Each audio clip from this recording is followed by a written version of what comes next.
के देव में स्थित है ऐतिहासिक सूर्य मंदिर। इस मंदिर का मुख्य द्वार पश्चिम दिशा की ओर खुलता है। यह त्रेता काल का है और अपनी खास कलात्मक भव्यता के साथ साथ अपने इतिहास के लिए भी विख्यात है।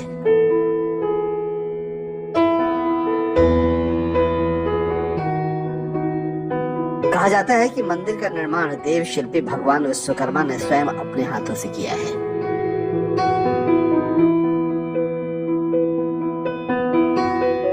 इस मंदिर के बाहर संस्कृत में लिखे श्लोक के मुताबिक 12,16,000 वर्ष के त्रेता युग गुजर जाने के बाद राजा इला पुत्र पुरुरवा एल ने इस सूर्य मंदिर का निर्माण प्रारंभ करवाया था।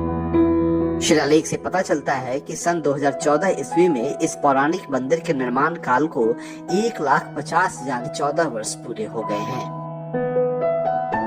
दुनिया का इकलौता पश्चिमाभिमुख इस सूर्य मंदिर में 7 रथों से सूर्य की उत्कीर्ण प्रस्तर मूर्तियां अपने तीनों रूपों उदयाचल सूर्य यानी प्रातः, मध्याचल सूर्य यानी दोपहर और अस्ताचल सूर्य अर्थात अस्त के रूप में दिखता है। पूरे देश में यही एकमात्र सूर्य मंदिर है जो पूर्वाभिमुख न होकर पश्चिमाभिमुख है।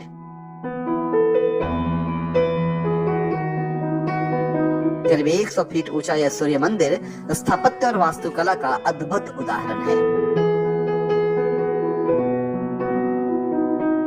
बिना सीमेंट अथवा चूना गारा का प्रयोग किए आयताकार, वर्गाकार, अरवाकार, गोलाकार, त्रिभुजाकार आदि कई रूपों और आकारों में काटे गए पत्थरों को जोड़कर बनाया गया यह मंदिर बेहद आकर्षक और विस्मयकारी है। पुरातत्वविद इस मंदिर का निर्माण काल 8वीं-9वीं सदी के बीच मानते हैं।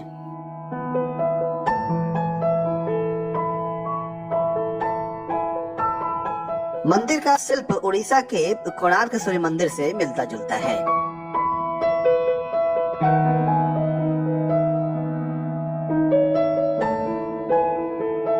देव सूर्य मंदिर 2 भागों में बना है। पहला गर्भगृह जिसके ऊपर कमल के आकार का शिखर है और शिखर के ऊपर सोने का कलश है। दूसरा भाग मुख मंडप है जिसके ऊपर पिरामिड नुमा छत और छत को सहारा देने के लिए नक्काशीदार पत्थरों का बना स्तंभ है। तमाम हिंदू मंदिरों के विपरीत पश्चिमाभिमुख देव सूर्य मंदिर देवार्क माना जाता है जो श्रद्धालुओं के लिए सबसे ज्यादा फलदायी एवं मनोकामना पूर्ण करने वाला है।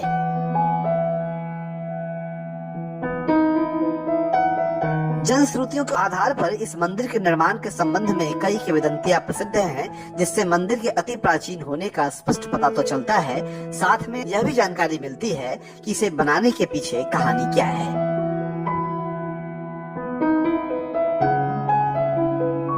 सूर्य पुराण के अनुसार एल एक राजा थे जो किसी ऋषि के शापवश श्वेत कुष्ठ रोग से पीड़ित थे। वे एक बार शिकार करने देव के वन प्रांत में पहुंचने के बाद राह भटक गए। राह भटकते भूखे प्यासे राजा को एक छोटा सा सरोवर दिखाई पड़ा, जिसे किनारे में पानी पीने गए और अंजलि में भरकर पानी पिया। पानी पीने के क्रम में वे यह देखकर घोर आश्चर्य में पड़ गए कि उनके शरीर के जिन जगहों पर पानी का स्पर्श हुआ उन जगहों के श्वेत कुष्ठ के दाग जाते रहे। इससे बेहद प्रसन्न और आश्चर्यचकित राजा अपने वस्त्रों की परवाह नहीं करते हुए सरोवर के गंदे पानी में लेट गए और इससे उनका श्वेत कुष्ठ रोग पूरी तरह जाता रहा।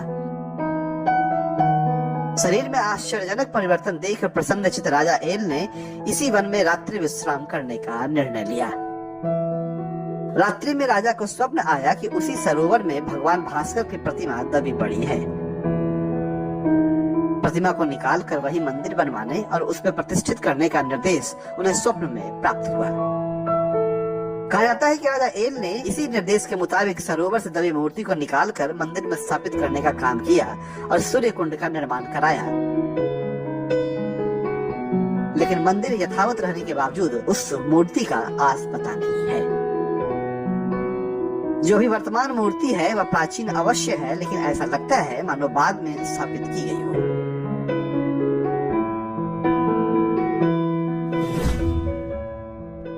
देव शिल्पी विश्वकर्मा ने एक ही रात में बनाया था यह सूर्य मंदिर। और इस सूर्य मंदिर के निर्माण के संबंध में एक कहानी यह भी प्रचलित है कि इसका निर्माण एक ही रात में किया गया है। कहा जाता है कि इतना सुंदर मंदिर कोई साधारण शिल्पी बना ही नहीं सकता है। सूर्य मंदिर के पत्थरों में विजय चिन्ह व कलश अंकित हैं। विजय चिन्ह यह दर्शाता है कि शिल्प के कलाकार ने सूर्य मंदिर का निर्माण करके शिल्प कला पर विजय प्राप्त की थी। देव सूर्य मंदिर के स्थापत्य कला के बारे में कई तरह की किंवदंतियां हैं। मंदिर के स्थापत्य से प्रतीत होता है कि मंदिर के निर्माण में उड़िया स्वरूप नागर शैली का समायोजन किया गया है। नक्काशीदार पत्थरों को देखकर भारतीय पुरातत्व विभाग के लोग मंदिर के निर्माण में नागर एवं द्रविड़ शैली का मिश्रित प्रभाव वाली वैसा शैली का भी समन्वय बताते हैं।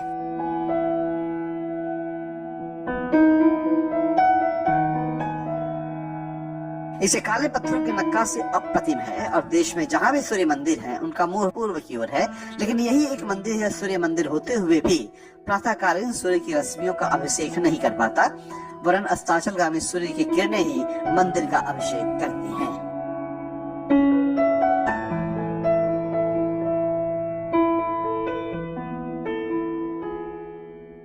लोक श्रुतियों के अनुसार एक बार बर्बर लुटेरा काला पहाड़ मूर्तियों एवं मंदिरों को तोड़ता हुआ यहाँ पहुंचा तो देव मंदिर के पुजारियों ने उससे काफी विनती की कि इस मंदिर को न तोड़ें, क्योंकि यहाँ भगवान खुद विराजते हैं। इस पर वह हंसा और बोला, यदि सचमुच तुम्हारे भगवान में कोई शक्ति है तो मैं रात भर का समय देता हूँ, और यदि इसका मुख पूरब से पश्चिम की ओर हो जाए तो मैं इसे नहीं तोड़ूंगा। पुजारियों ने सर झुकाकर इसे स्वीकार कर लिया और वे रात भर भगवान से प्रार्थना करते रहे। सवेरे उठते ही हर किसी ने देखा